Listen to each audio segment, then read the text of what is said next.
Good evening, everyone. Welcome to Tuesday Night Live Here with we are. the ever lovely and gracious E Train.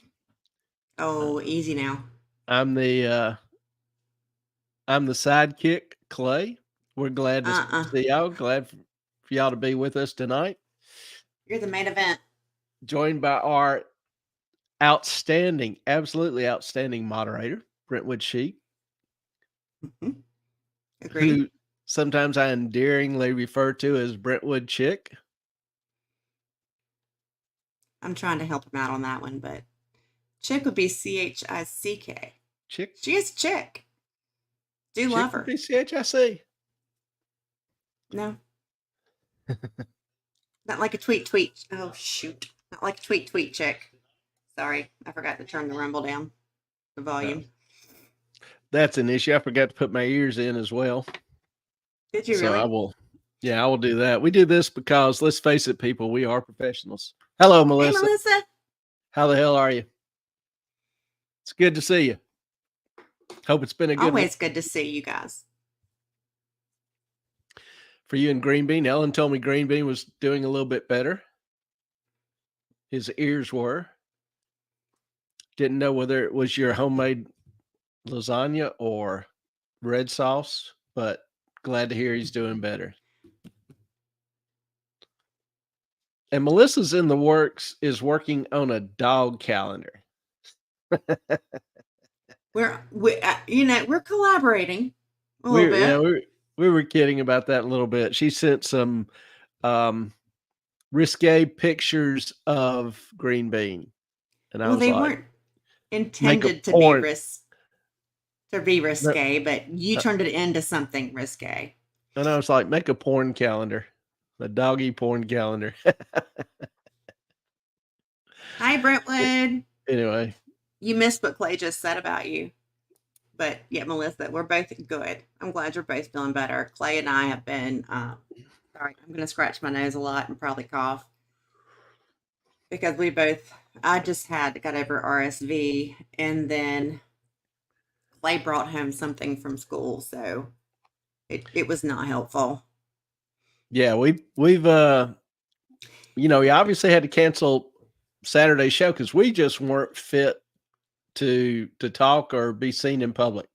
So we had to we had to kind of lock up and lock down. But we're glad to be with you tonight. Mm. Brentwood, what did you do? You're just an outstanding person, and that's what I simply testified to. You got to rewind. He said all good things about you. Yeah, you and when Carson comes in, y'all can get together and do the 1.5 speed replay, which Y'all are Carson is crazy. noted for. I think he does 2 times. And so we really just sound like that's it's all very fast to him. Yeah, I really hope everybody is doing well. I'm down here being circled by Chunk. Does he have his chew bone? I gave him his chew and I had to kick him out because he was doing his nonstop talking thing. And I was like, Chunk, we can't keep doing this.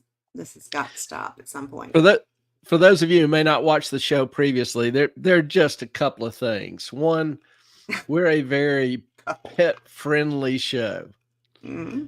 If you got, we even have, we had a night. We probably need to have another one where everybody sends in pictures of their pets or whatever, and we just kind of celebrate the pets. But we want to do a sexy pet calendar, and GB knows he's a sexy beast. Yeah. So Take we sexy gotta. pictures of your dog, like in a little fire helmet or police cap or, Yeah, Melissa sent one where whatever. GB was on his back, and she was sending us a message saying she hoped we were feeling better. And Clay said something about the fact that, you know, um, nude photos of GB always make Ellen feel better. We can show his pic. You got it, Clay. Let me Oh, email I it to don't. you. Yeah. I'll email it to you. Sometimes we don't have our phones when we're doing this.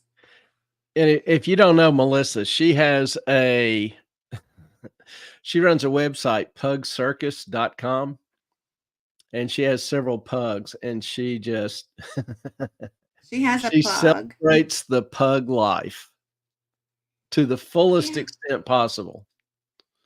I love And this. so she's always sharing pictures of one of her pugs, Green Bean, with us. TB, he's the And we've best. had Green Bean on the show a couple of times. We've Alright, got it's our 2 coming. mutts, Chunk and Tallulah. Chunk's like the midnight rider, always in motion, can't see him. Constant attention. Tallulah's a little softer, a little quieter. Alright, picture is sent of sexy GB to your email.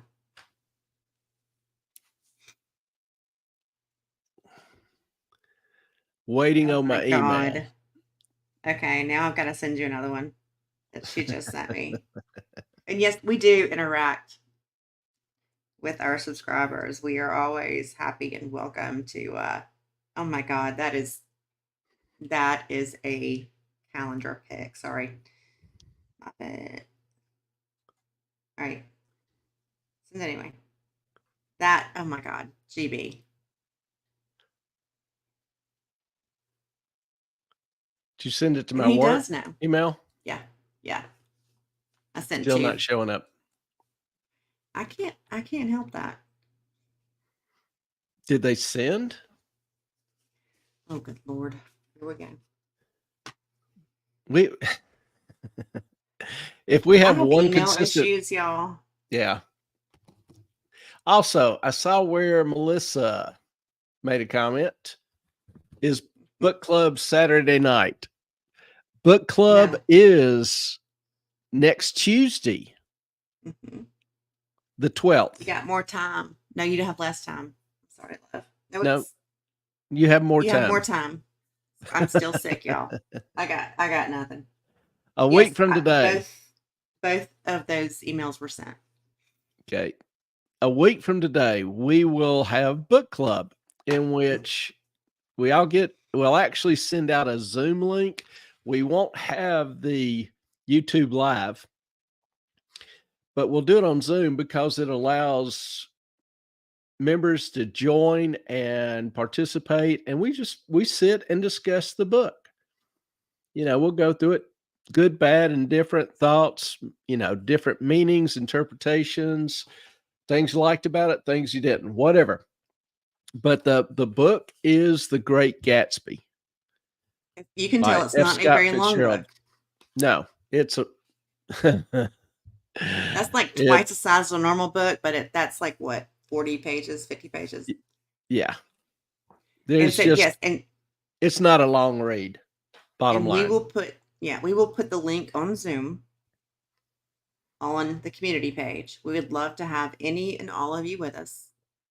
Because 6 months, Brentwood. We Thank would you, love to Brentwood. have all of you there, as many as you can, because I think we said before, if we don't get enough of you guys there, we probably won't do it again. Yep. We do this for the fun So of it. Thought it would be a fun idea. And, we know we've had some people say, I want to do it, but, no, there's been some problems, sickness, illness, work conflicts, whatever. And that happens. But if y'all want to do this, then, join on in. If you don't, then, we'll let us find know. something else. Yeah. Yeah. Let us know. We want to. Yeah, we have recently made sourdough bread from scratch, focaccia bread by scratch, butter from scratch. Had no idea that was even a thing. Have you gotten GB pics yet? You did. I have. You did. Okay, good. Do the other one before that, the first one.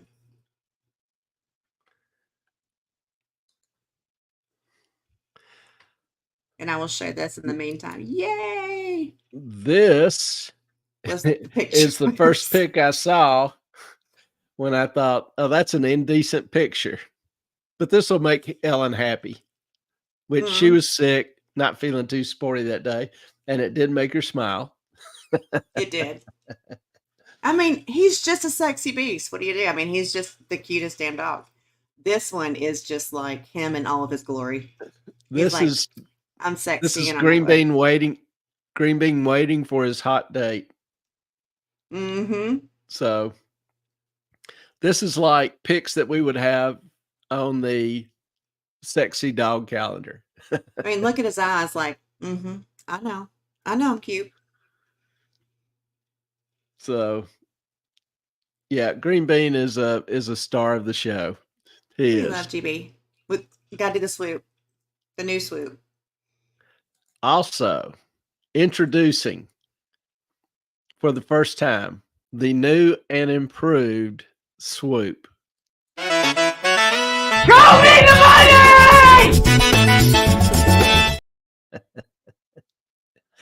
That just Oh, makes me kind GB. of laugh every time.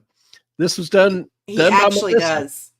Yeah, he giggles every single time he does that. Yeah, this was done by Melissa.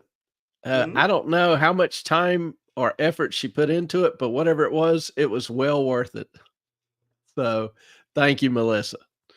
She cleaned it up, added a little bit of length to it because it cut off a little early before, just overall new and improved. And so this is the best swoop on YouTube. Show me the money! He's barking at himself on the TV. That is so cute. We should, you know what we should probably do? We should probably make this like our Moffat on Money background. And just put like a big gold chain around him with a dollar sign. That would be killer. The pug life. Mm-hmm. That would be so cute. You know, like I say, a couple things about this show. It is pet friendly. I remember one of the first nights we broadcast had somebody say, you know, you need to get rid of the dogs. And I admit, you know, they are somewhat of a distraction at times, but it's just part and parcel of the of our life. And we're sharing a night with you. Yeah. So we share a couple nights with you, you know, live from the house. And dogs, they happen. So can't really lock them in a closet. Well, he's like, damn it, they keep happening. I had to keep one of Toulouse puppies. That was the thing. And Clay's like, dag nabbit. But Chunk is a sweet, sweet boy. He's got more personality than I've ever seen any dog, I think, in my life. Yeah. He really does. He's a huge personality. He's a little welcome wagon. Just wherever we go, he's got to run up and say hey to everybody. As soon as they say hey to him, he's done. He's gone. He's left. He just wants to tell him hey. And every morning it's like, grr, are you awake? I mean, that's what he does every morning. He's in your face, grr, grr, until you get up. Every morning at 5:30. And then when Clay gets up and I'm not up, he runs into my bedroom. And then he starts the same thing. He's like, everybody has to be up. And then guess what he does? He goes and lays down and goes to sleep. What? Take him outside. How does this work? Go for a walk. He gets a little treat, gets a little water, and then he goes and lays back down. Everybody's awake. All right, I can go to sleep now. Yeah. Has anybody been watching the Rust trial? Anyone? Anyone? We should say anyone besides Ellen. I haven't done as much of it because I've been trying to do other stuff. As far as shorts and whatever. But he's telling it's your turn to watch the house. We have an alarm. Brentwood's been checking parts of it. Melissa is yes. All right. Is anybody confused on the dummy rounds, the live rounds, the blank rounds, the weirdo rounds that have the clay wad? I don't mean you, Clay, but the clay wad on the top. And what all that means. Anyone? Because I had so many questions to ask Clay because he actually reloads rounds. And to me, I was like, what is going on? Yeah, I agree, Brentwood. There's just and to me, part of the problem was that they made them all look identical. Mhm. But for those of you who maybe don't have as much of a background, we're going to go through and just show, a few little components. I will demonstrate them as best I can. This is a live round. Can't Now, a see lot the of whole people thing. will refer to this as a bullet, Take your but it's show the actually a bottom live and round. top.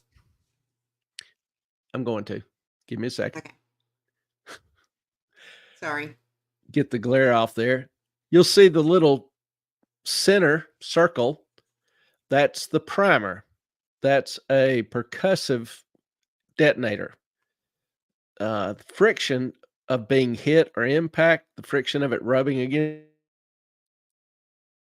a small explosion, which then ignites the powder in the bullet, which then sends the bullet flying. The Now, projectile, the bullet, which is the bullet. there are different types of bullets. This is known as a semi-wad cutter. It's just a lead uncoated bullet. Here's what it looks like when it's out. My It's hard fingers to are probably a see. little too fat. Yeah. You've got, so a lot of it is buried in the case or Hang the on. brass. Hold the live one up. Okay, closer. So your camera actually focuses on it. And if any of you, okay, a little bit down and I need to get you some, don't we have some long tweezers in the drawer downstairs? I don't know. If y'all Maybe. notice, it's not a brass casing, okay? But the ones in the trial they showed are brass, but the top looks exactly the same as the dummy rounds. Yeah, they will take this brass. Now the brass is just the containing the powder. Okay, when I talk about the brass, it's just the case containing the powder. The bullet goes in the brass and then is BRB. pressed down. So, just to, terms, you've got the primer, you've got the brass, you've got the bullet, you got the powder. Usually, when they use dummy rounds, or when you use a dummy round will look very different. A dummy round has no powder, it doesn't fire. The primer in it is inert, doesn't explode. Because you can have a bullet with no powder in it, but when that primer goes off, that creates enough pressure to push the bullet out of the brass into the barrel. Now, oftentimes, usually, that bullet will get stuck in the barrel because there's not enough pressure behind it to push it on out or through. That can be a very big problem if another bullet is then seated or chambered in it and is fired. It'll cause the gun to explode. So these things are very, very particular. You have to be extremely careful with them, particularly when they look alike. Now, I showed you, a normal bullet, and this is kind of what this is a 38 special. It's not a 45 long, but it's the closest thing I had to what they're using in the Rush trial. So nice brass, brass or lead bullet. Well, this is a normal dummy round, and you'll notice something very different about it. It looks nothing like a normal round. It's red. It's either red or green. And you'll put this in to test the striker or the primer or to practice your cocking and firing. This is not explosive. The primer's not explosive. There's no powder in it. It's a dummy round. Now, it's possible to have blank rounds, which don't have a bullet, but will have a little wad in it, and they look flat on top like this. Now this is actually a wad cutter bullet in there. So you really can't tell the difference necessarily between a Blank. blank and a live Dummy. round Yeah. like Okay. this. Normally what they do, the blanks will be marked with like a green top. Problem with the blank is that this, whatever real they quick. use for the stuffing or the wad, still comes out because there's powder in here. And that's what creates the bang on the set. So Ellen had a comment. I'll stop right here. No, you're fine. I was just saying that you and I were having this conversation yesterday, and you were sending me pictures of dummies and blanks and all the things. And I said, Clay, that's not how it is in the evidence. That's not what it looks like. It looks nothing. It looks just like a live round. And you were like, what? And so I sent you the pictures, and you were like, okay, that's just wrong. Because a dummy or a I will blank get to should that. not look. Okay, sorry. I will get to that as soon as I explain all the terms and everything. Sorry. Ellen has been known to be a little impatient sometimes. Get ahead of myself. So what they normally use in the Hollywood movies is a blank. You basically either got a paper or a clay wad holding the powder in with a primer, a live primer. So it still goes bang. Well, the thing is that wad, if it's clay or paper, it still comes out and it can penetrate somebody. So even if you're using blanks, you never aim it directly at the person. You always aim it off to the side of their arm. Now the camera is generally shooting from the side. It can't tell that you've got the gun misaimed. And Brentwood, we're going to get to this soon.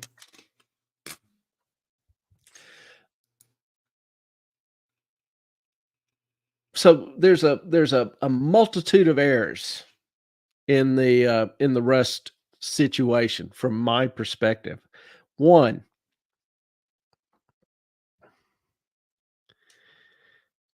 this is a live round with a lead bullet, same as what they were using, or see it. Close to what they were using on Rust. Thingies.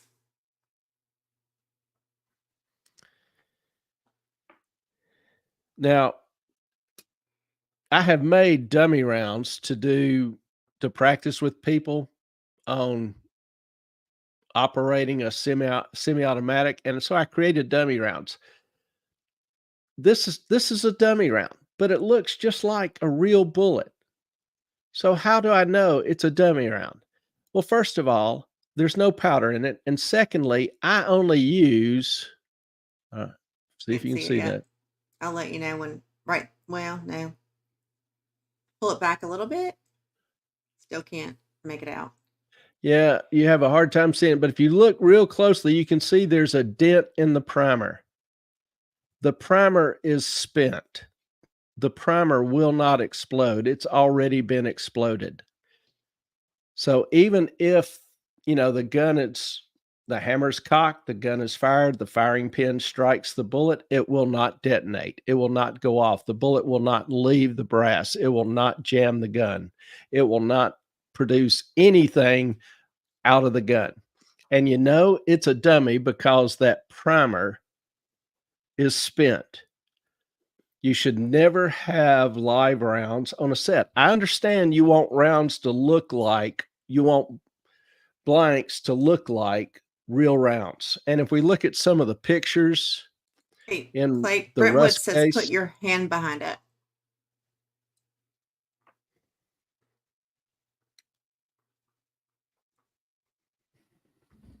like that.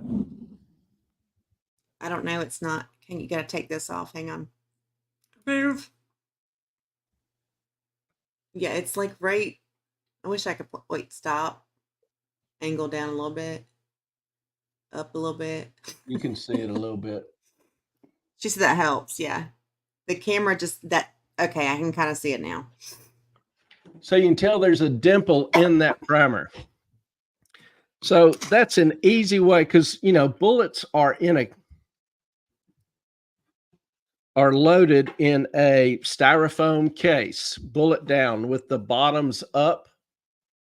So by looking at the two bottoms, clearly you can see who has a live primer, who has a spent round. Oh, hang on. Try that one more time. Oh, You. yeah. Show Normally, those if again. if you've got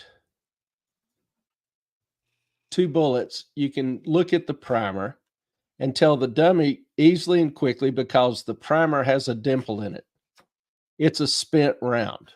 It will not fire. The other one will fire. You don't know whether it has powder in it, but even that primer can be dangerous because it can force the bullet out into the barrel. So Okay. my point is, on set, you should never, it's stupid. It's grotesquely stupid and inexperienced for your armorer to have working primers, even if they think there's no powder in it, to have working primers on your dummy rounds. Can I make an interjection here? Sure. Okay. So at the time all this was going on, Seth Kinney, who was the guy that owned the company that the guns and the I don't want to call them cartridges, the dummy rounds were supplied from, which he got from other people. He was doing 1883, which I know was way more important than, I'm sure, Rust, because Rust was a low budget thing going on.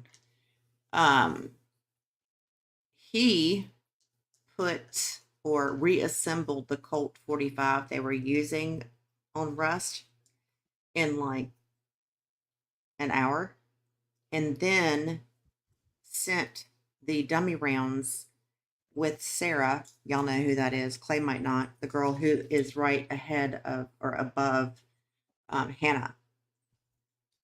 We're on the same page. Do you understand what I'm saying? Clay. Yeah. Okay. And she showed up, grabbed the rounds. He had also had live rounds with him from 1883 because they did a live shooting or target practice on that. And one of those bullets, or because they couldn't find any other on the set of Rust, I'm assuming one of those bullets that he used in 1883 at the live round shooting ended up in that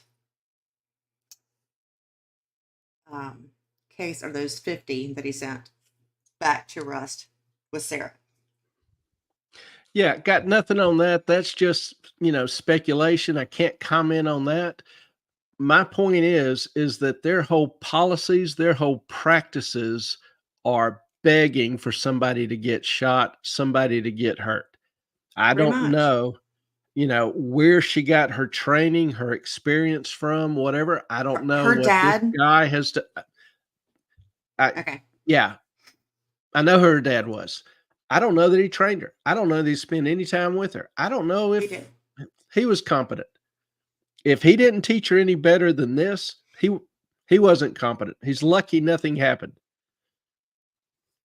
You don't have live rounds that look just like dummy rounds. There needs to be some quick and obvious visual way to tell the difference. The spent primers is one. Now, if you've got a shooting where you need a gun that actually goes bang, you bring out special blanks at that time, but you only give enough for that scene. You take them all immediately after that scene and get them away from the set. You don't keep anything at, on, or near the set that goes boom. Either just the primers or whatever.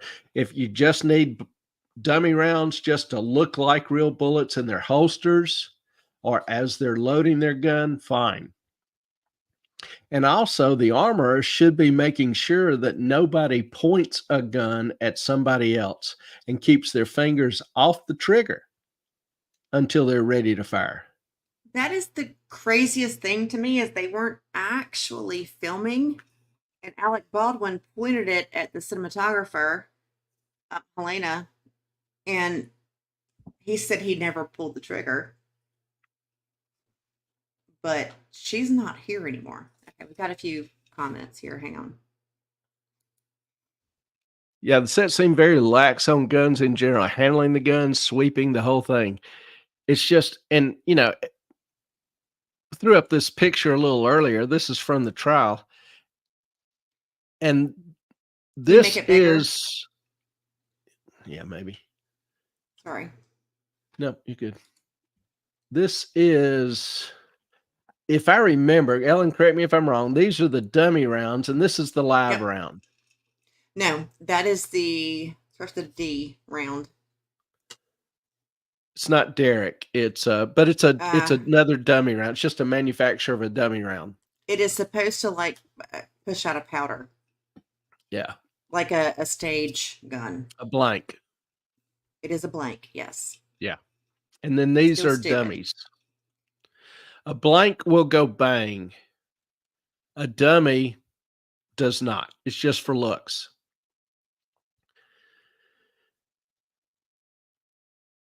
And my point, the thing is, these should all have a dimpled primer so that they can be quickly and easily identified. Everybody on the set ought to be aware of that.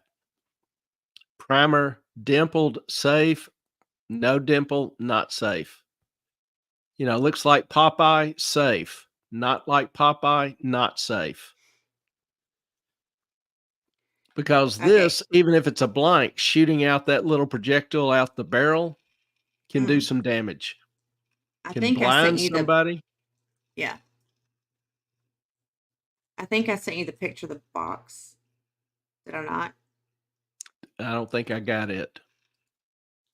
Well, Clay, what good are you? Hang on, we got some comments while I try to find it.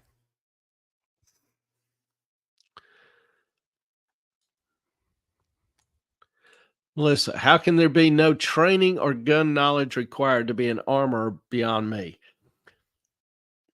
Her just her overall carelessness, if I was an armorer on set, I would never allow these two here because the prosecutor would show the primers on some of these dummy rounds, and they were good primers. They looked like they could be working primers. I just sent you a picture of the box that he said that he packed, and most of them are not spent primers.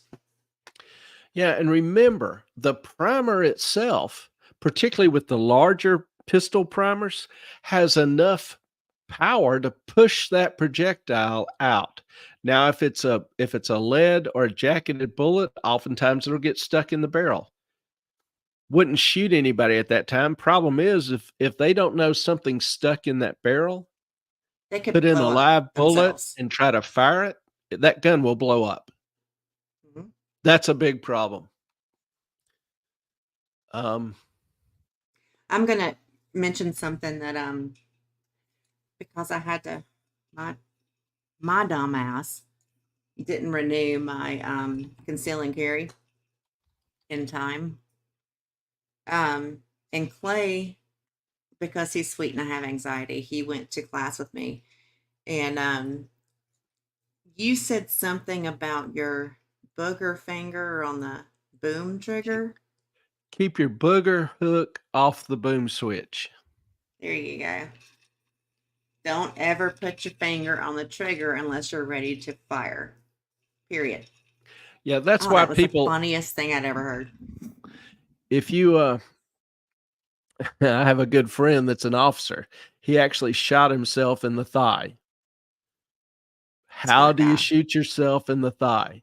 Well, you don't keep your booger hook off the Oh, bang switch when you're you pulling do out your keep weapon, keep or your booger off the bang you switch. you Whatever. either have it on the trigger when you're drawing it, or you have it on the trigger when you're holstering it and it goes off. Boom. You're eating a bullet. That's just that just needs to be trained, retrained, re-emphasized, constantly emphasized on set with dummy rounds, live rounds, or whatever. It doesn't matter. Now, I'm here's gonna a ask you. picture of the box that Ellen Oh, was sent me. Go yeah. ahead. Now I was going to ask you, do you think that everyone who handles a firearm on a movie set should at least have a concealed carry class, the first one? Now, to me, that's the armor's responsibility. Just to, anybody that's going to be handling the guns needs to come in and sit down, for a Sorry. 30-minute class or whatever, Yeah. and let each one, pick it up and make sure they pick it up with their finger off the trigger. Put it down, finger off the trigger. You Okay, just Melissa and Brentwood, if y'all have a screenshot of this to send me, I would love to see that and we'll put it up. And Brentwood's hilarious. And she said, all this booger talk has got to summon Carson. Probably so. Carson, where are you?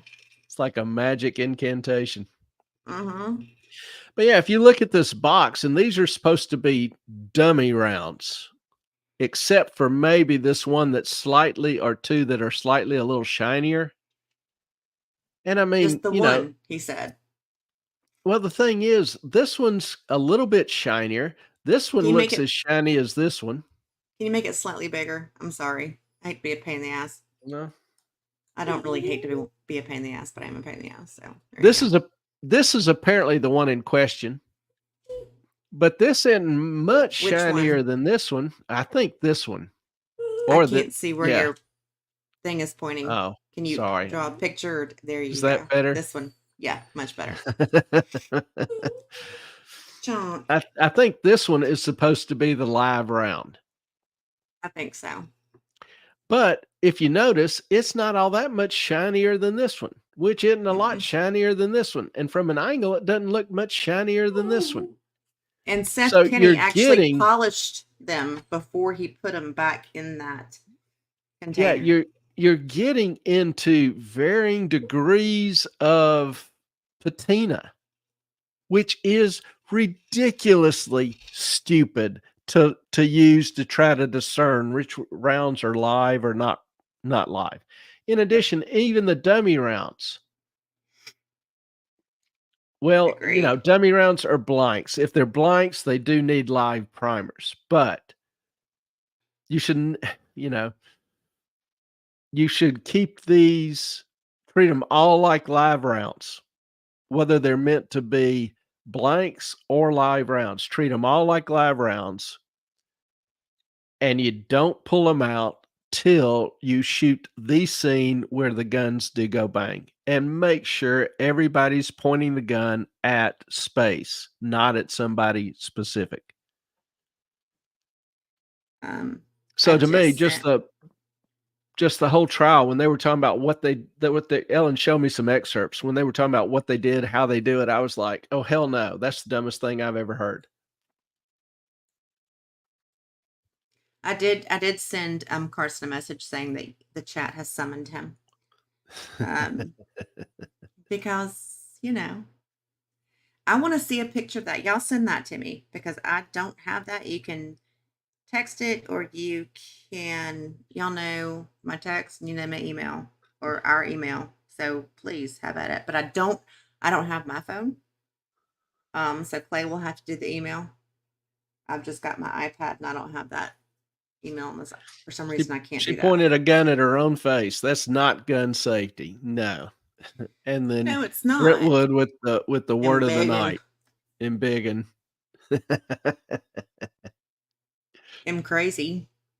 You know? She should Yes. if Brentwood. there's a picture of her with a shotgun pointing at her from that Send that shoot, to me, please. she should have been fired on the spot. That's all you need to know about her training and her regard. Brentwood, all guns are loaded until you verify otherwise. 100%. Like, you don't trust anybody to give you a gun that's unloaded. Once it's in your hands, you're responsible for it. Yep. You need to clear Which it. is why I think Alec Baldwin should freaking be in jail. But he's sorry. Yeah, he's responsible. I don't have any doubt for that. Once the gun was handed over to him, it was his responsibility to check every round, to know what he was carrying, and to know where the hell he was aiming it, and to know where the hell his finger was at every moment. On the booger hook or the bang switch. I can't ever get it right. I don't know why. It just won't process. Booger hook.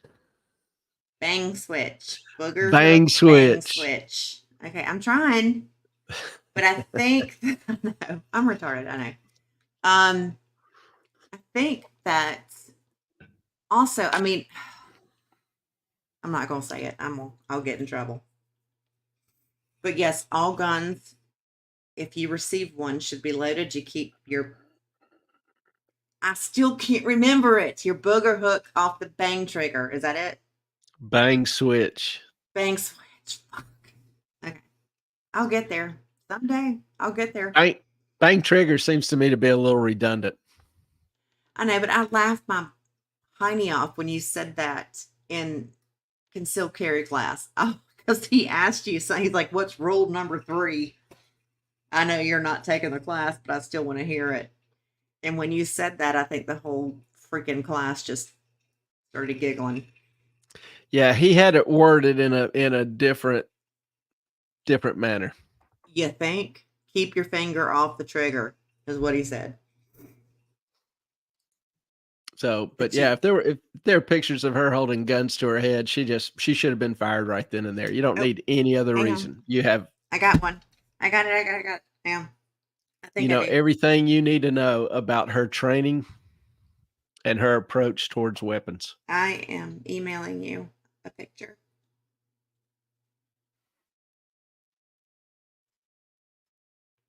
From Miss Melissa. The purple and yellow. Well, I shouldn't say anything.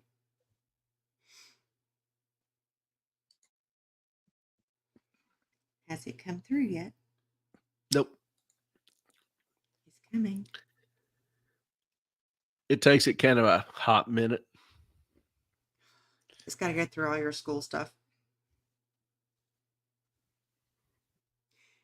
In the meantime, Clay and I missed our very first welding class this past Saturday because we were both sick. Yeah. But the professor sent us 2 videos to watch. Of course, I have to make notes in all of the colors because I'm ADHD as hell and I have to. And then I think we're going to start doing some actual welding this coming Saturday. Right? Oh, there it is. You make it I big. don't know if it'll be Big. be welding or plasma cutting. True. All right. What do you got? What do you think? Is this That's has her. to be Is her? she wearing? They're all wearing masks. This was during the whole COVID debacle. And here she's got. We assume a firearm. Yeah, it's a. I was going to say a shotgun, but I believe that's an old rifle. The picture's a little grainy, but tucked right under her chin. Don't Mhm. know if she's cleared it.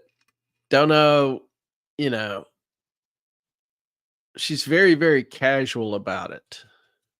Mhm. Um, Normally you would, carry a firearm barrel pointed toward the ground, a rifle Or barrel pointed toward the ground, not or sit up at there the and rest sky it under your face. away from your head. Yeah. She's just very, very casual. And the thing is, that you have dummy rounds that can still go bang. Yeah, It's they it's probably not an should. empty weapon. Nope. So, like Brentwood said, just way, way too casual. Yeah, even if she cleared it, she's not demonstrating safety, and I'd be willing to bet a certain part of my anatomy that she had not cleared it. Guns I know. guns are like power tools. If you use them No, carefully and correctly, they're much they're more safe. dangerous than power tools, Oh, I've seen people with hands, fingers, whatever, but not as cut off. often as people get accidentally. Well, probably more often actually, but I'm just saying it's not like a power tool. I mean, you got to take it more seriously than that. Mm, you need to take them both very seriously. I'll just say that, because if you're not paying attention on a slicer, how many people have you known that end up slicing part of their thumb or fingers off? Moffat, that's not funny. Okay, so we We we you got to tell them the story now. We got the mandolin, and what did Ellen do? Yeah, Ellen has kind of a history and an affinity for knives and cutting No, I'm herself. just so many accidents about things. I don't know why. So, get a new mandolin, because, No, it's a mandolin. Yeah, slicing carrots and whatever vegetables. else, vegetables is, you know, do somewhat frequently, but also buy her Kevlar gloves to After wear. I sliced my thumb off, I did slice a quarter of the tip of my thumb off. I don't know if you can even see it now. There's Uh, probably not. There's a piece missing there because I was just running it through and sliced like a big chunk of thumb off. yeah, and when she gets down to the little small part where you use the top with the spikes to push the remainder through, she doesn't Eh, do that too well. meh, no. But he did give me Number of Kevlar gloves. Kevlar gloves are so helpful because you really can't slice through them. And as soon as I do, Clay will buy me another pair of Kevlar gloves because he likes my digits in place, apparently. and the number of avocado slicing injuries is amazing. Listen, It's so easy. You get distracted, you get in a hurry, you think, "I'll be careful," and then I'm just, while you're doing it, the water starts boiling or something, you get or distracted. yeah, you get lost in your thoughts trying to remember the recipe, whatever it is. It's just you just have to be obsessed with being in the moment when you're using knives, when you're using mandolins, when you're using power tools, when you're using guns. You have to have that constant awareness. Staple guns and nail guns and all the things. Yeah. And here, there is just no awareness. So, some people think, you know, it's other people's fault. And from what little Ellen has told me, I would probably agree that several others ought to be charged as well. But my opinion, the buck stopped with her. She was the Okay, one there on site who was wait, responsible. hang on, hang on. I got another little caveat to put in here. Today, OSHA testified and did not blame her. they blamed her superiors because they said she didn't have enough time and was not given enough time, which she requested, to train the actors on gun safety. Thoughts? Do what now? OSHA, who investigated and interviewed a ton of people and saw emails, text messages, the whole nine, said that she did not actually have enough time, which she requested, to train the actors and people involved on gun safety. They told her, no, we don't have enough time. That's interesting. I don't know about how much time she was requesting or And what, Brentwood, but she did not have the power. Her management said, no, not going to happen. she should have walked off stage. She should have left. That would be the thing. She can't shut down the set, but she can walk away and say, I quit. Yeah. And, even then, she still could have pulled the actors aside, or as they came to choose or get their weapons. She still could have been working on them. She was not allowed that time. And because of the budget and the safety issues already on the set, she was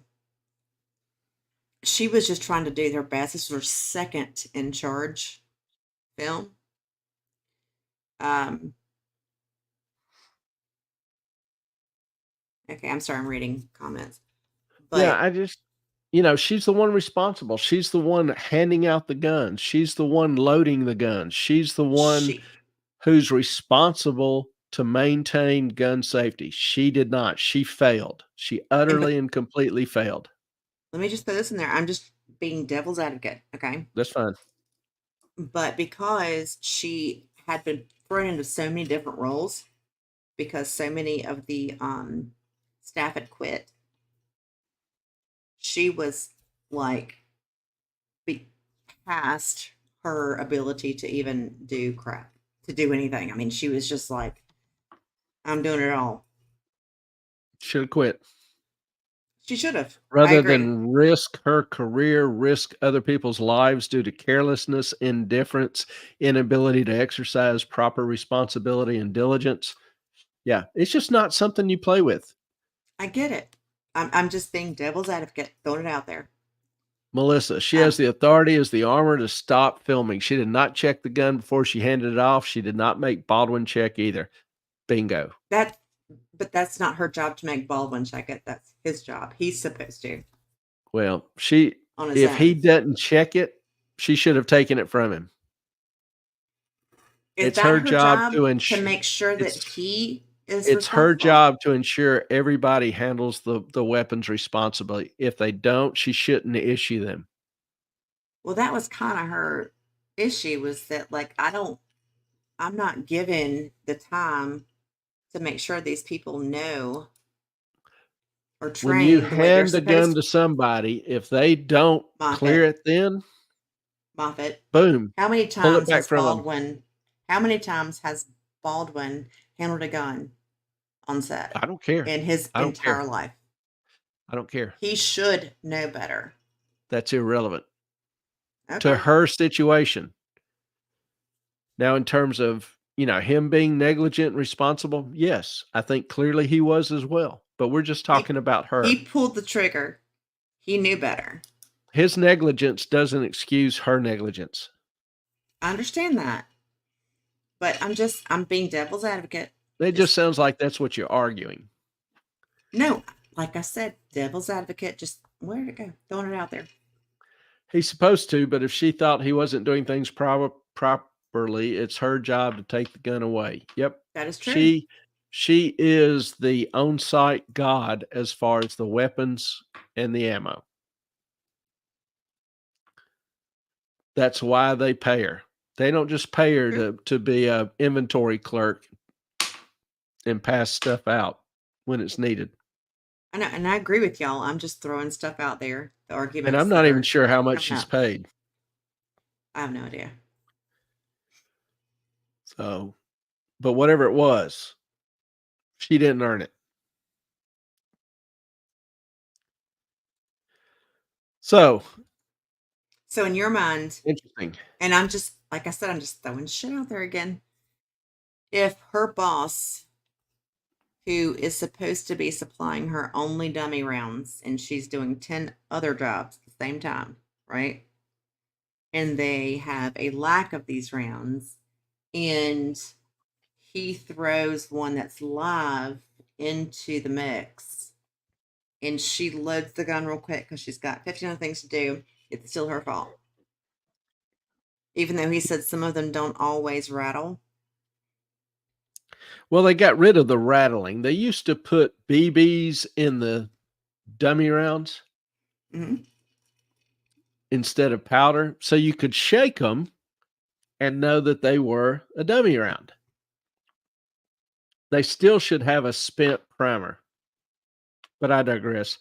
They did away with that because some of the people with better ears than mine could actually hear the BBs rattle around on movies as they were loading, unloading, whatever.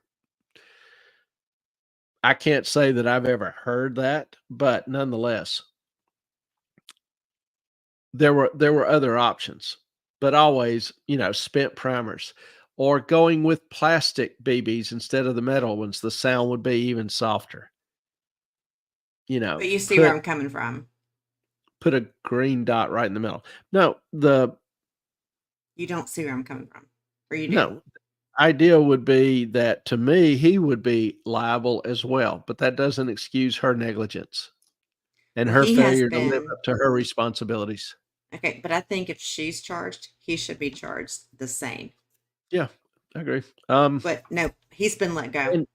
And I did not know I don't know why somebody would be an armorer that didn't have their own reloading equipment, and if you needed more dummy rounds, just load them up. I can make a dummy round in 10 seconds. It's just not a complex thing to do. Okay, so Melissa said Uh, they said 7,000 was a lot of the armor, I believe. That may have included the budget for supplies, etc. Um, oh, I was also thinking about they spend more time putting patina on the ammo to try to antique it. Nobody sees that crap. Nobody No. cares. And two, I'm not even sure out in the West, a patinaed brass bullet is one that's very old, very dirty, very dusty. Okay, I'm gonna And lose where this came from. She asked for that clay but didn't get it. What was that? yeah, I'm not sure what you're referring to that Help she me out, asked for. Brentwood. But I'm not even sure that's consistent with with the reality in the old West because these guns, these bullets were their lives and they knew it. And they would generally take reasonable care of them. Oh, the reloader. The thingy to make dummies. She asked for Oh, that, but didn't get yeah. it. Well, she should have her own. If this was her career, her profession, she ought to have her own. You can't put that on her. Really? I'm just saying if I do this full time, I understand. I'm going to have the ability to make adjustments on set and make safe rounds. When she got Okay. the box from what's his name, she had Right. no idea. And she was doing 4 different jobs at the same time. Just saying. Yeah, But that's no this was a excuse. company that does dummy rounds, that does the props, that does everything. She worked for him Yeah, because her if I dad was an did. armor, I'd make my own dummy rounds. I'd make Well, my own blanks, and I would. she asked for that but didn't get it. she should have done, if her father was in the business, I just can't imagine somebody in the bullet and gun business for 40 years that doesn't have the ability to make their own bullets. A reloader, a good rock chuck reloader, couple $100. You need the dies. So if you're on Western, you need a 45 long, maybe a 45-70.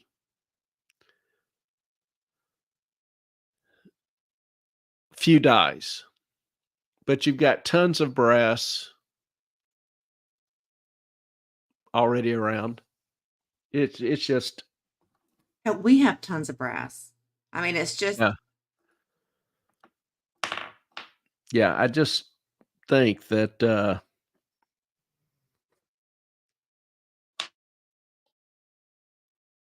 she was negligent. She should have done better. Didn't do better. All right, we're she was dragging this a 20. little long. Wait, no, she was 22 years old. Come on. Yeah, we're dragging this a little long. Okay, sorry.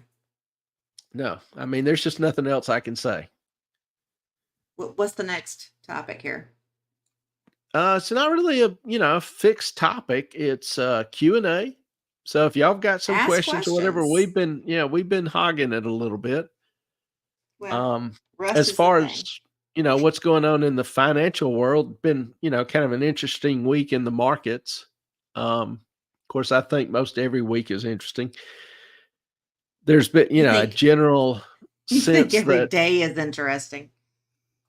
there's a general sense that all is well in the world, but yet the data that we keep seeing reveals pretty significant vulnerabilities, under the hood, issues under the surface. Earlier, we got the February PMI, Purchasing Managers Index report released, and it showed a drop in activity, suggesting that the recent uptick in the markets, which had been betting on a better recovery, people were saying maybe we are going to achieve a soft landing. Well, that kind of put a nix on that. Hey, Showed Clay, it to be nothing but a head fake. I know you like to be sweet now. Y'all, we're going to hell in a handbasket. Listen, no, if Biden wins, Trump people are going to freak out. If Trump wins, now the Congress has the right to make it not. What did they do yesterday? They made it. The Supreme Court ruled that I'm Trump talking has to about be. the week in No, the wait. in the numbers. I don't know Just what wait you're a minute. talking about. If Trump wins, right, Congress has the ability to take him off as president. If Biden wins, Trump people are going to freak out. How's that going to affect the market?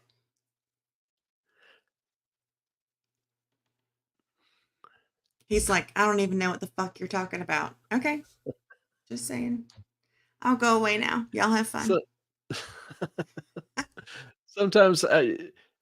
sometimes I've just got nothing. I just got nothing.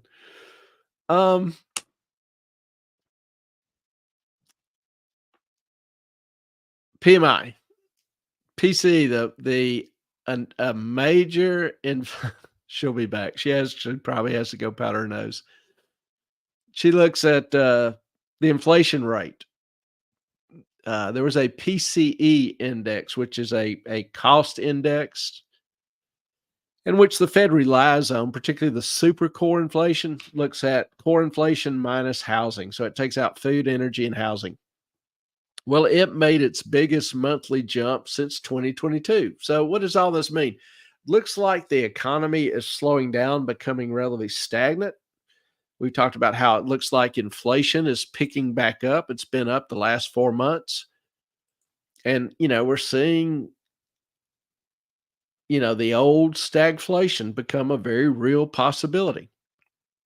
So if that happens, the $1 million question is, what's Powell going to do with the Fed? Are we going to stay higher for longer to try to quell the inflation? Or do we go lower but slower to try to keep the economy from locking up? You know, with the market has moved away from the 3 or 4 cuts this year in 24. Now consensus is kind of forming on there may be a cut by the end of summer, but even that's getting to be iffy. I saw where Paulo, and I probably tend more to agree with this, is that there won't be any cuts this year, particularly if inflation comes in stronger the next month or two. So there's some big crosswinds, but most of the economic numbers, none of them are good. Companies are still laying off left and right, and there are several websites which show the number of layoffs week to week. Inflation's, the big question mark is, we've talked about before, inflation cycles. It goes up, it goes down, it goes up, it goes down, normally over a 5 to 7 year period. We're in year 3. So it's highly likely we've got longer to go.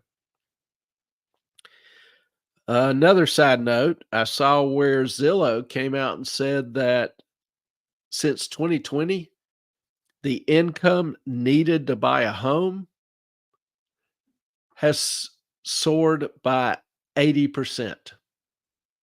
80% in 4 years.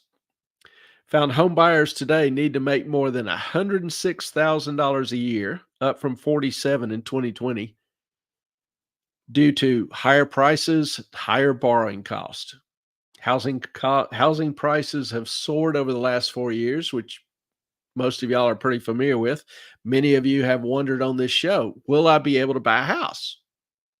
Or have heard somebody say, particularly young people, will I be able to buy a house?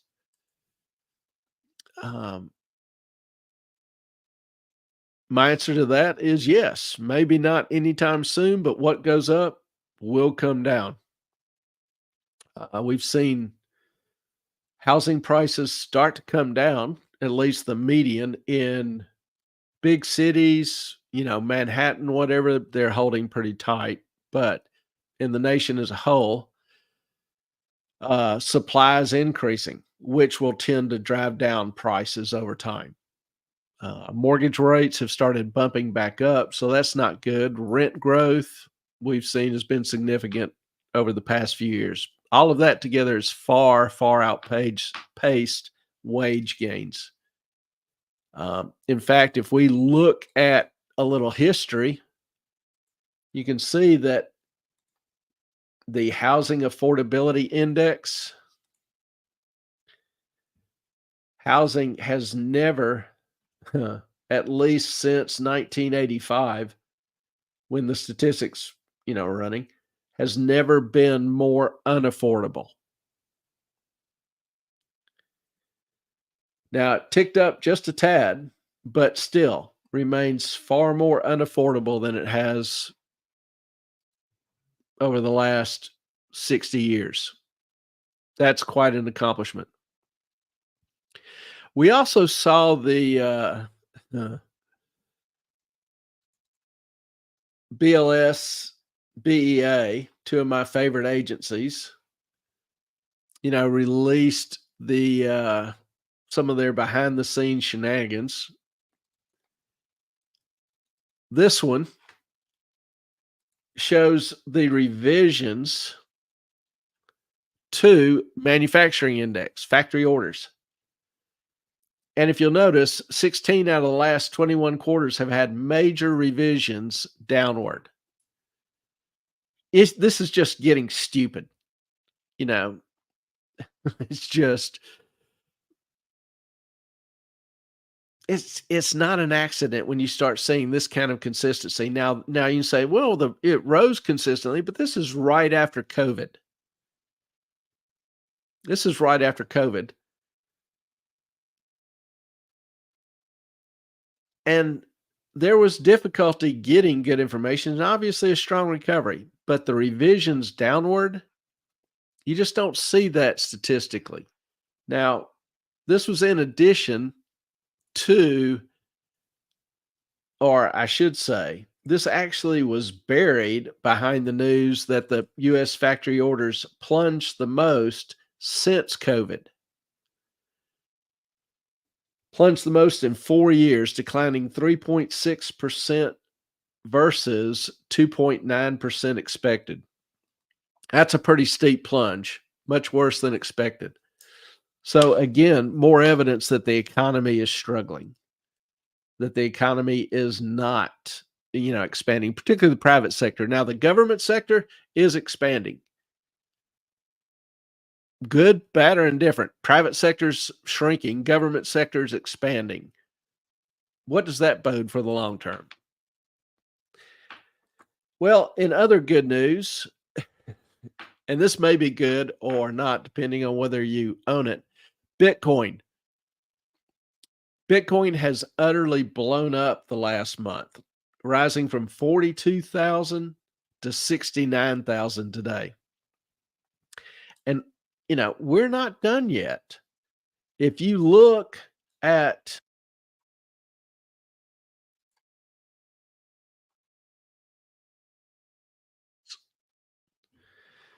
let's see if this works. Here's a graph of Bitcoin over the last month. Not bad. If you want to see something even better, we can go 3 months. Go 1 year. Bitcoin was down, some of these times to 19,000, 20,000. So over a year, going from roughly 20,000 to right under 70,000, that just doesn't suck. Now, where's the money coming from? Why all this attention on Bitcoin? Well, there's a couple reasons why. One, people are getting out of gold. You're seeing gold funds outflows out of gold funds, out of gold ETFs, and going into Bitcoin. Now, this is particularly interesting because for a long time, people would always say, buy gold, Bitcoin's a myth, it's a digital coin, there's no real substance to it, nothing to it.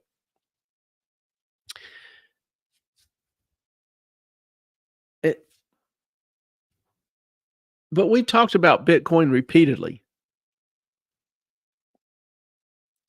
And it is a relatively new technology, started in 2008.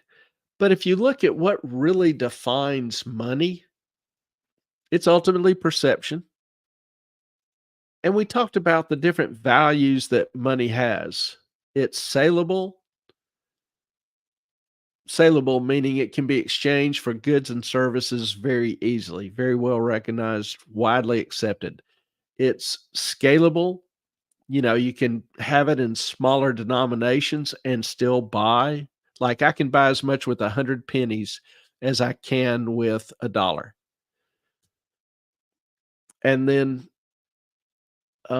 value across time. Does it hold its value over time? And Bitcoin's done that extremely well. Now it's volatile during that time, but over most any 5-year period, 6-year period, it's done quite well. Gold has been volatile as well.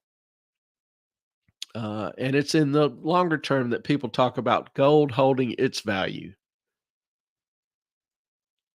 So that's kind of an interesting little aspect of what's going on. People, kind of want to know, should they, invest in Bitcoin further? And to answer that, I can give you the second reason why Bitcoin demand has increased over the past few months significantly. And that is that the ETFs have been approved. These ETFs are kind of like mutual funds that, will take investors' money and go buy Bitcoin. Well, there's a lot of money flooding into these ETFs now since they got approved a couple months ago. And the SEC approving them opened up a whole new world to investors that heretofore had been a little bit hesitant. So the likelihood is that the money is going to keep flowing into it. And when you realize only about 15 to 20% of all Bitcoin coins are available for trade. I mean, like Satoshi, the guy who founded and started Bitcoin, has nearly 1 billion Bitcoins in accounts. There's another 3 or 4 billion that are locked away, lost accounts. Out of 19 billion in circulation. So you've got 3 or 4 or 5 billion that will never be traded, ever. Then out of the remainder of that, you've got a lot that are buy and hold, people that don't actively trade. The people who actively trade, who are, buying and selling the coins, turning it over, other than new production, is that 20% of outstanding Bitcoin. So that's really what people are bidding on. And the more money chasing it, the more Bitcoin is going to soar. So for those who've been a little hesitant about it, it may be something that you want to, have a second thought. Feels like the American dream is becoming unreachable. Now, most as I am, but I remember in the 70s, a lot of people were of the same mindset. And we recovered. I think it's possible that we do the same again. I think that we can come back and create a prosperous economy, one in which people can do better, can have hope about their future.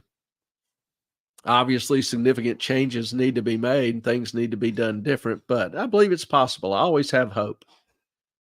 But I agree with you, Brentwood, in that a lot of people, particularly young people, are thinking, why should I save? I'll never be able to afford a house, never be able to retire, et cetera, et cetera.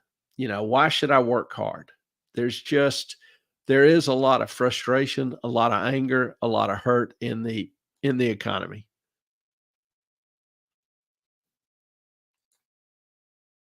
What else? Saw where Elon Musk. Now this is where Ellen should be rejoining us because she loves this topic. On immigration, or as the Biden administration calls them, newcomers.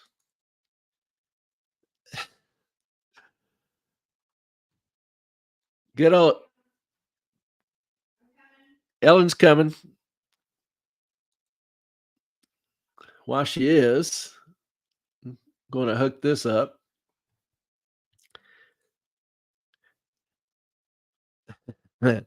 Carson, welcome to the show. Are your ears burning?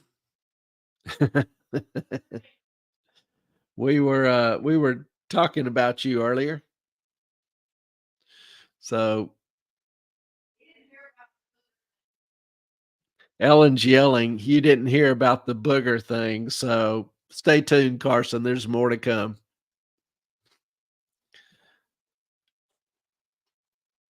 But I'll go ahead and show you this tweet by Elon since it's up. On the newcomers flooding into the country. Well, the Daily Mail released a story showing that the Biden administration admits flying, not waiting to cross the border. They're sending planes after them, flying 320,000 migrants secretly into the U.S. to reduce the number of crossings at the border. They're worried about national security vulnerabilities at the border. So they're just avoiding that by sending jumbo jets down and just picking them up and giving them a ride in and then letting them loose in the cities. How cool is that? How absolutely cool is that? And Musk, gave his take on it by saying this administration is both importing voters and creating a national security threat from unvetted illegal Yeah, immigrants. they are.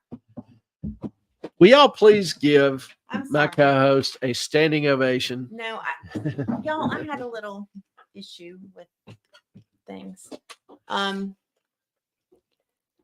What's going on? The Biden administration is Yeah. flying 320,000 immigrants. Yeah. And we shouldn't say migrants. We should call them newcomers, which is the term the Biden administration add is now using. 320,000 to the 10.5 million. Yes. Nice. And that's only so far. That's only what they've done so far. So what was the question you were going to ask me? You were like, Ellen, this is her thing. I was talking about, immigration. We're moving to the next topic on immigration. No. Immigration? No. Legally, yes.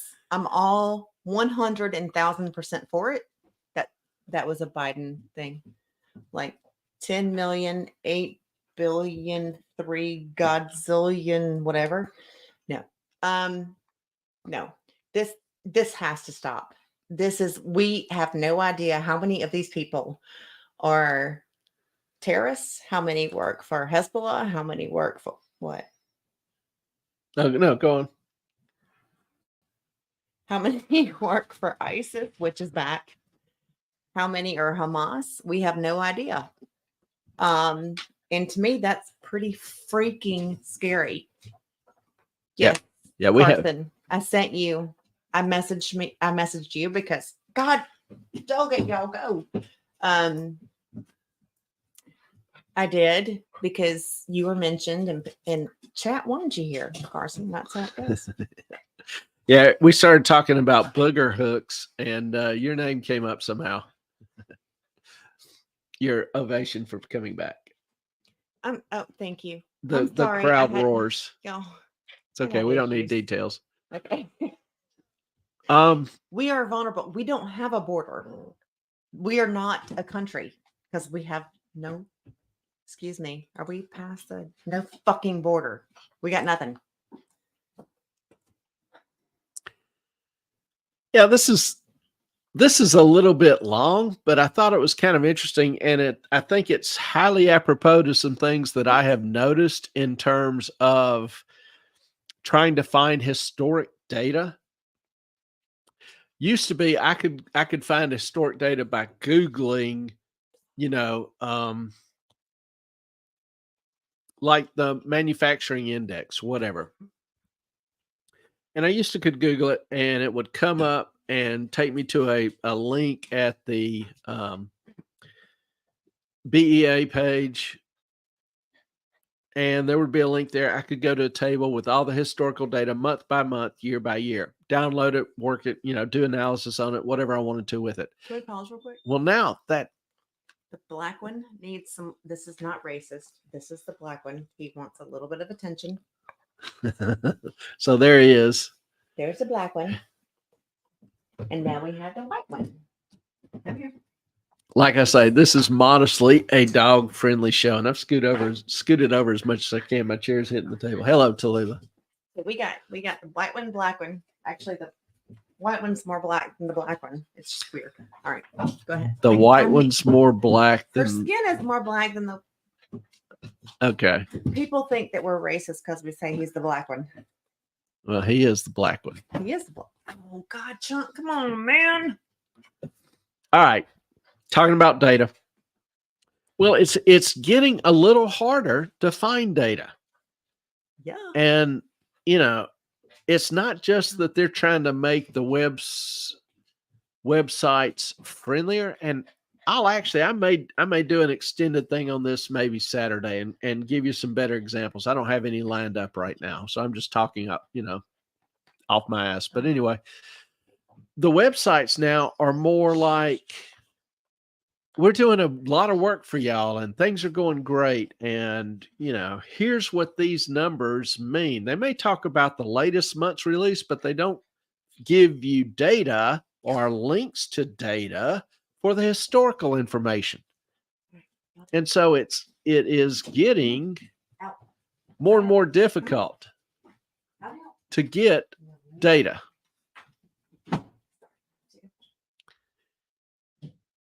Wrong one. Sorry. All right. Doug, So your here's mailbox. here's a tweet where the British government made a decision to stop publishing data about welfare claimants and tax contributions by nationality, specifically because they fear the data could be used to skewer debate about immigration. Because more immigrants are using. Well, here's the reasons why they give in the fine print. We fear its use by xenophobic politicians and media to portray all of those who are economically active as scroungers. What is a scrounger? Can you Hold on. find that? They would be a focus for xenophobic political and media reporting and would be more likely to lead to the nation's being skewed than informed. So you can be better informed when we hide the data, when we don't show you the data. You can make better decisions when you don't know what's actually going on because we'll tell you what's going on. You don't have to worry about figuring it out on your own. I don't believe you. If you listen to anybody else, they're probably xenophobic. Let's go ahead and start throwing out ad hominem before the debate even begins, before the discussion even begins, so that you can make sure that you don't trust any other voices besides ours. How cool is that out of your government? Well, there's more. He's a little upset about this topic. You know, I'm just like, what the hell is going on with our governments? It What- just keeps getting worse and worse, as in it's like they're being run by Joseph Goebbels, and we're establishing our own propaganda ministry, who is the Ministry of Truth, Orwell's Ministry of Truth, 1984. Pretty much. It's However, sorry, say something. I'm trying. Speak. The boss called. However, you're yeah. I had a thought, but you got me all discombobulated, and I'm sick. Fuck it. I mean, you know, one, hiding data is bad enough, but telling people that you're hiding data, they're telling you that they're hiding data because you could be misled by it. Think about that. Do you have any wonder why schools are producing continually worse and worse graduates? Because they don't want you to know the information. Less and less literate, less and less cogent, less and less rational, less and less analytical, less and less able to do math, because they want people dumbed down so that they actually believe if we don't share the data with you, you'll be better off. If we don't share the data with you, you'll make better decisions. If you know nothing, you're better off. If you own nothing, you're better off. Correct? You'll That's own what nothing they and be say. happy. Yeah. And you'll know nothing and be happy. Carson, is there a way I can get Biden administration to fly me into the country? Come on down, man. You Well- can drive right in. Well, it's relatively simple. Leave all your ID, go to the border, Sorry. tell them you're a terrorist and you don't want to create a border security issue, so they need to fly you in, and they'll probably give you a ticket. Because there is actually, did you talk about this already? About what? The organization that actually will buy your ticket to fly in. Oh, we just mentioned that the Biden administration is paying for people to flying them Okay, in. sorry, I was elsewhere at the time. Sorry. But yeah, if you go to Mexico, you can actually absolutely just walk in. You can take a boat down to Mexico and hop in and just get your ass to the California coast and you're good. Can he walk through Canada? And just in case fuck's sake. Sorry. You think, whoops, just in case you think it's just the Mexican border, I got news for you. You're seeing more and more come across the northern border as well. The Mexican border is getting a little crowded, so we're I'm sorry. we're flying them up to Canada so that they can then be flown into the U.S. You know that Carson, there's naked means you don't have any clothes on. Is that it? Or is it? And then naked means you don't have any clothes on and you're up to something. Which one is it? There's one or the other. I don't. There was a comedian. Come on. Somebody's heard that. No, nobody's heard that. Once summer hits, I'll just run around naked for a bit and I'll look Hispanic. Carson, just promise us there'll be no pictures of this. Yeah, we don't want that. You're good though. You can take my thing off the thing. Nope. The other one. Yep. Nope. Thank you. Can't take it off. No. Nope. Well, frock. Now people are going like, but, immigration adds value to the country. And I love when I hear that. And I just, there was another politician waxing poetic about that today. Well, the bottom line is they're not confusing, they're mixing apples and oranges. They include the economic results, the legal results, the peaceful results from legal immigrants with the illegal immigrants. And this is in years when the flood of illegal immigrants was a whole lot less than what it is now. So is there any, competent research that we can appeal to for information here? Mm-hmm. And there actually is. And I've downloaded it, but it's not loading.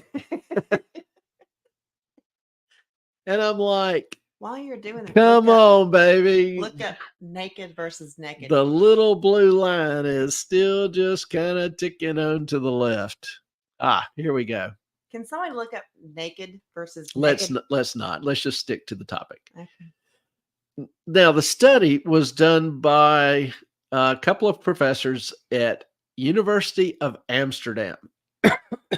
And this was looking at the impact on European countries of the open immigration. Hey, wait. They were high. You know it? No. Amsterdam? Really? Now, if you look at these guys, background, resume, Tabak, he has PhD in mathematics, computer science. He has his PhD in migration economics. He's worked at the University of Amsterdam, which is a fairly prestigious university. Rodenberg, let's see. He led research in the economic consequences of immigration and first author of the resulting CBB study on immigration in the Dutch economy. Published works in the Dutch media, international scientific journals. Hartog, professor of economics at University of Amsterdam as well. And then you've got a sociologist. So you've got some guys with pretty good backgrounds, pretty well credentialed. Don't know where she's going, but she'll be back.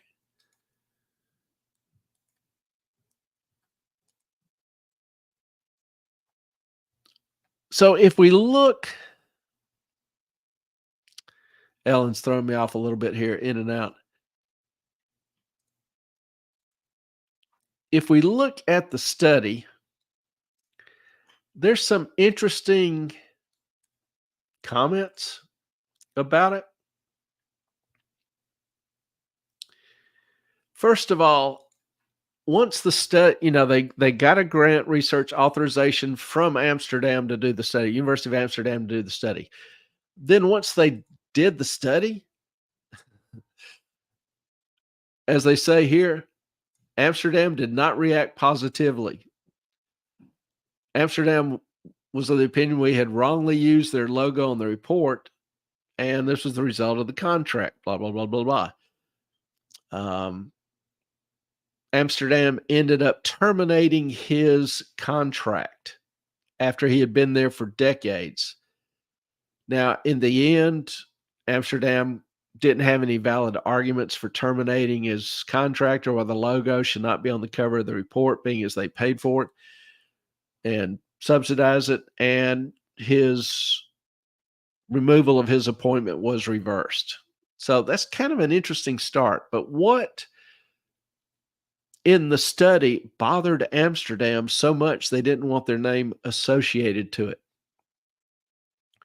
Well, they talked about how welfare state acts as a reverse welfare magnet.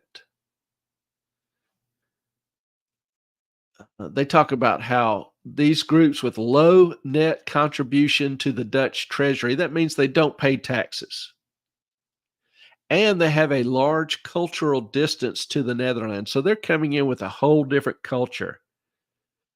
They tend to stay in the Netherlands for a long time. So people who are not a part of your culture and who are drags on your treasury tend to stay a long time. These are the immigrants who score poorly on all kinds of integration indicators. They don't want to be integrated into the new society. They want to keep their culture. They also consistently maintain their low income status, low education level, and scores, high benefit dependence, and high crime rates. So their point is that the Dutch welfare state thus acts as a reverse welfare magnet that tends to hold on to migrants with a negative net contribution, while immigrants who score well on integration indicators often leave quickly, go to other countries, better lives, get new jobs, whatever. It's precisely the kind of immigrants that a country, quote unquote, doesn't want. Those who will always be on welfare, those who are violent, those who never accept the culture or the laws of the society that they've moved in. Those are the ones who never leave. Those are the ones who are retained the longest. Now, their study goes into some detail about what do you need to reduce the negative economic impacts of these. And in their study, even reducing the refugees by 90% was not enough. A 90% in reduction in immigration was not enough to reverse the negative economic effects. Can I clear up this, by the way? Sure. Okay, so the term naked and naked. Naked is you don't have any clothes on, and naked means that you don't have any clothes on and you're up to something. Just to clear all this up. I don't remember who said it. Could be Louis Gazard, could be, I don't know who. But Melissa, he's trying to get in on the sexy calendar. Well, he does kind of look like a dog. Carson does have pooches. Now, we need sexy pictures of your pooches. Isn't summer in Canada like 2 weeks long? Is that long enough to get a tan, actually? I don't know. Y'all are giving Carson some shit.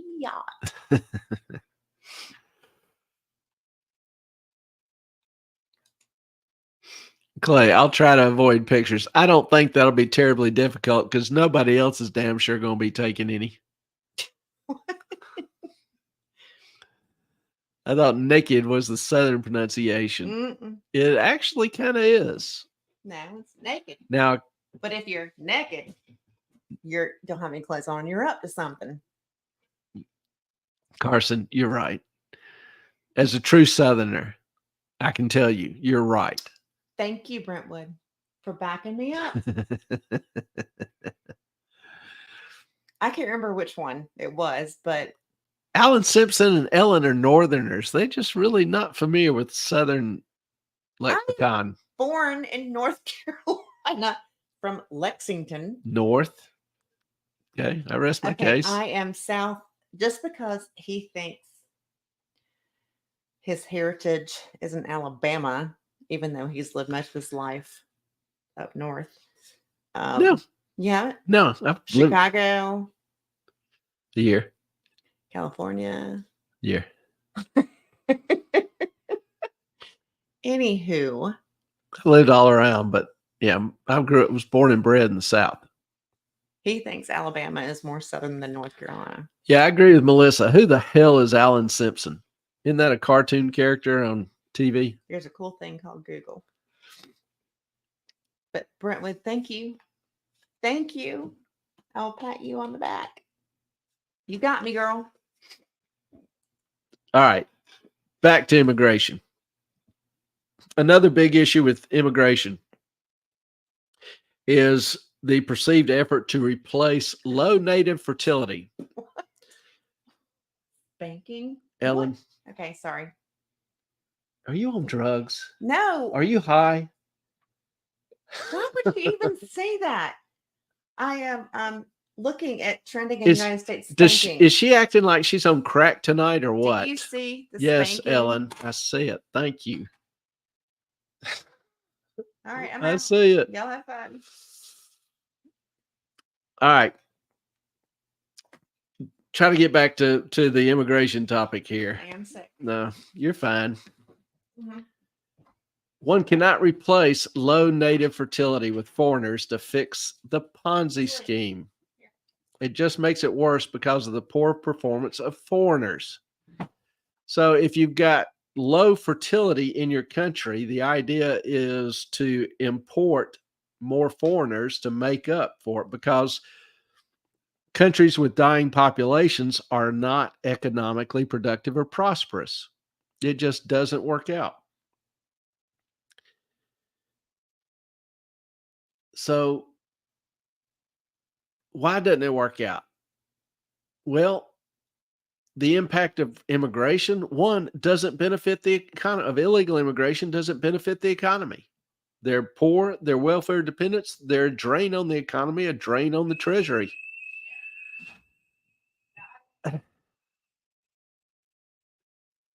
That noise you hear in the background, that's the alarm going off. Ellen apparently set off the alarm, but we're okay.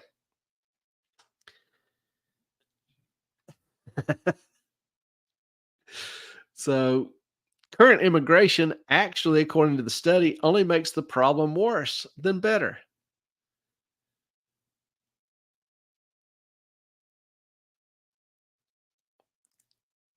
Looking at it in terms of a graph, if you look at the number of babies being born, going back to the data in 26, only 60% of the babies in 2016 were actually Dutch. And that number has been dropping, particularly with non-Western babies increasing. That is a trend which will end up revolutionizing or completely overthrowing Dutch culture and traditions.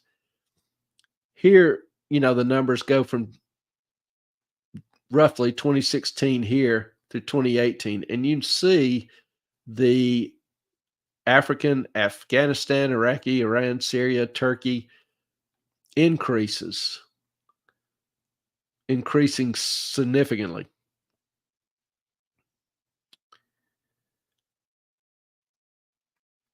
These graphs just demonstrate real quickly that the worst performing economic groups are the most likely to stay. They are the most dependent. They are the biggest strain on the treasury. They have the fewest options, and they're the ones that the country is stuck with.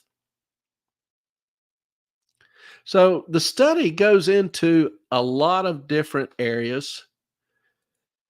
Obviously wasn't the kind of news that the university wanted or wanted to be associated with. PC is still a thing. But it does give some pretty strong ammunition to people who say that illegal immigration hurts the country. It does not help it. And that really is the crux of the matter. That really is the key issue. We all are in favor of legal immigration. But what are the net effects just of the flooding of the illegal immigration? Melissa, don't mess with Dutch culture. Having traveled there several times, many times, I agree with you. It's a lovely and beautiful culture, beautiful people, and it is just greatly, greatly different than the culture they're importing. Brentwood, don't recommend Googling naked versus naked. That to me sounds like the voice of experience. And then Carson, sounds more like Dutch people need to be like me. I'll leave that up to y'all to be the judge of that. Not quite sure that that's territory I can cover.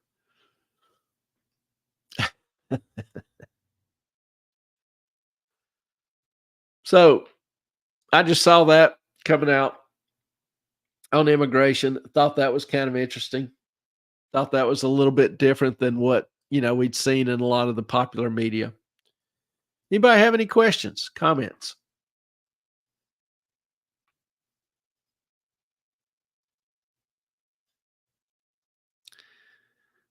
Melissa going all Dutch on us now.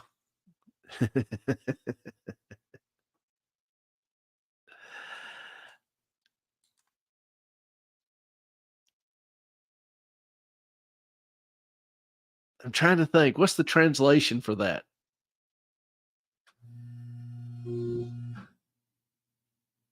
Hagelslag met Botterham. Oh, geez. Brentwood, don't tell me you got it, because I sure didn't. My Dutch is not that good. I freely admit.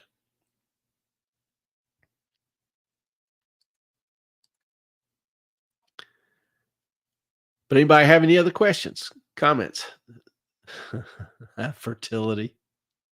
I'll take your word for that. Oh, it's a Dutch delicacy. Buttered bread with chocolate sprinkles. Okay.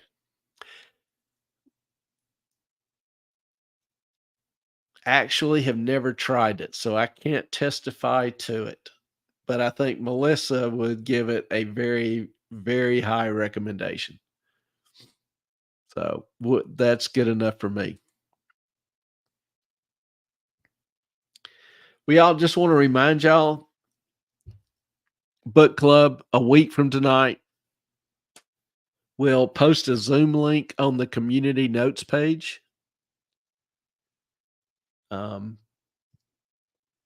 So y'all Zoom in with us. Have your comments. Even if you haven't read the book, have some vague familiarity with it, read the Cliff Notes, whatever. Just come join us and join in the fun. Got to Zoom the Carson. Got to Zoom the oldest. Have a great one, friends. And I think that's it for tonight. Y'all, I appreciate you joining us. If you will, please hit the like, subscribe buttons before you exit out. And we'll hope to see you, join you again this coming Saturday after our welding class. So that'll be interesting.